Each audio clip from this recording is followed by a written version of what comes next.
All right, so what's the licensing lie? They call themselves financial professionals, but 9 out of 10, give or take, aren't even licensed to give advice. I'm Casey Marx. I built 3 firms.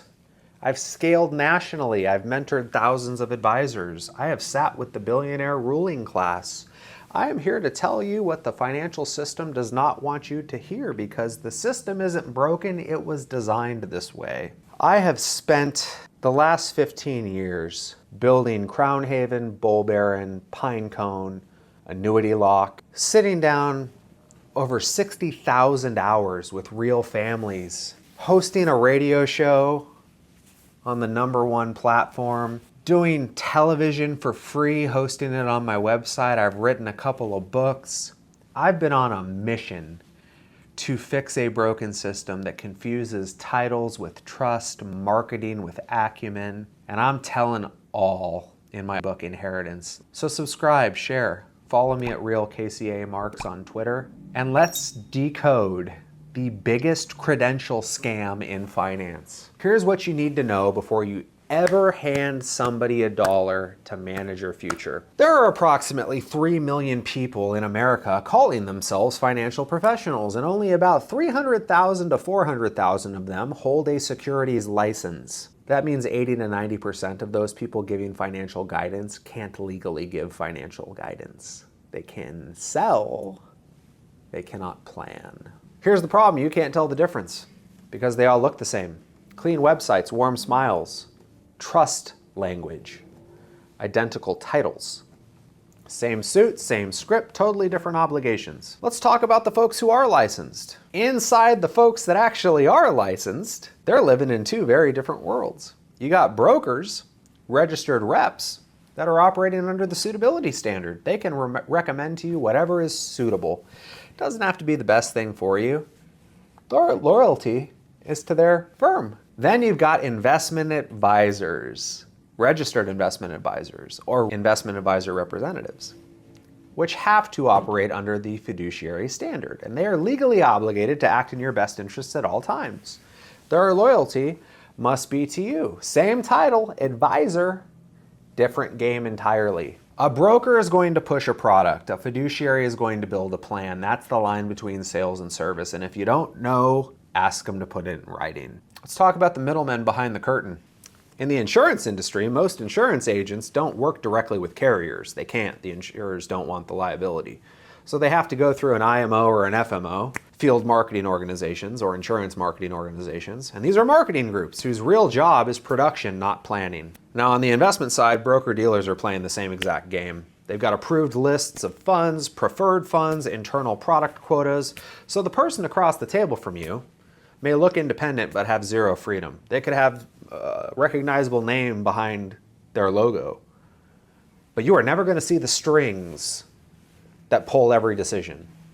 And here's the cost of misaligned incentives. There are perfectly legal ways your advisor is eroding your wealth. They can churn your account for commissions. They can put you in front-loaded funds that gut your principal on day one. They can charge you 1% as an AUM fee plus commissions on trades, double dipping. They can mark up your trades or mark down your trades, and you'll never see that. All legal, all common. None of it in your best interest. The statements look fine. The chart rises. The advisor smiles. The truth bleeds your money quietly. Let's talk certifications, because it's like alphabet soup out there. There's real, then there's rehearsed. Credentials don't guarantee integrity, but they do filter effort put into understanding how to plan properly.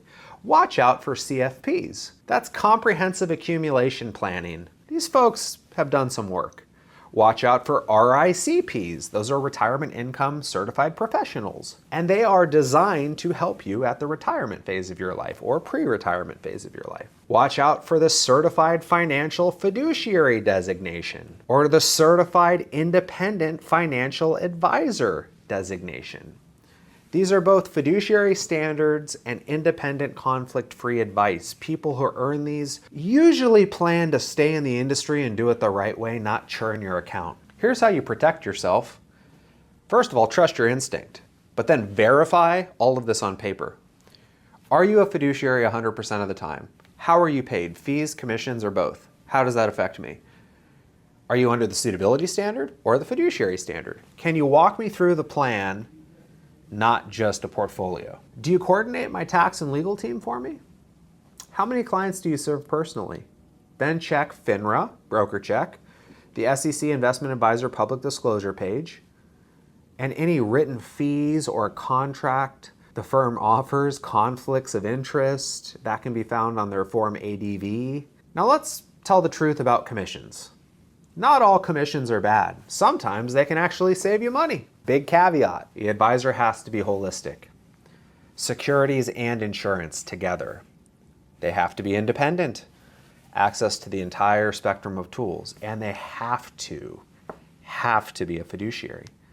They have to have a best interest obligation to you. In that scenario, mixed compensation can align incentives. You can substantially reduce the cost of investment by using an insurance tool for a portion of your portfolio. You can increase the asymmetric return. There's a lot of benefits, but not the dude just selling you an insurance product. It's got to be coordinated. So don't fear commissions. That's too easy. That's black and white, and we know that the world is gray. Don't fear commissions. Fear opacity. Fear the lack of desire to discuss commissions. Write this down. Confirm the person's license type. Ask for written fiduciary status. Demand a full fee schedule in dollars. Identify their supervisory firm and ownership fees. Verify their credentials, CFP, RICP, CFF, CFA. Keep one CPA or attorney copied on every transfer form, and remember, licensing does not equal competence. Fiduciary alignment is your safety. This video is not about fear, it's about clarity. If you can't tell who's licensed, who's free, who's obligated to you, then you are flying blind. So write down, rewind the video, go back to what I said on that checklist of items. Share it with somebody who trusts titles more than they trust the truth of how the game is played. Next, I'm going to be pulling apart the insurance machine, so buckle up. Until then, check out my new books, Inheritance, Blowing the Lid Off Big Finance.